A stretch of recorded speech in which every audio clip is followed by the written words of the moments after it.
سلام عزیزای دلم، میخوام یه غذای ساده که خودم اسمش رو گذاشتم 1 کیلو تماته براتون توضیح بدم.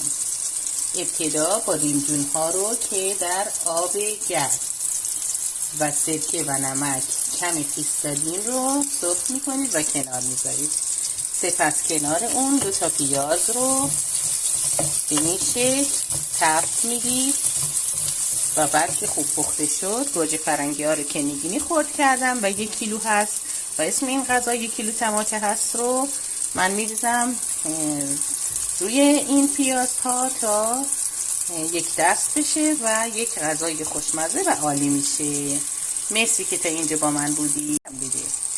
سلام عزیزای دلم، میخوام یه غذای ساده که خودم اسمش رو گذاشتم 1 کیلو تماته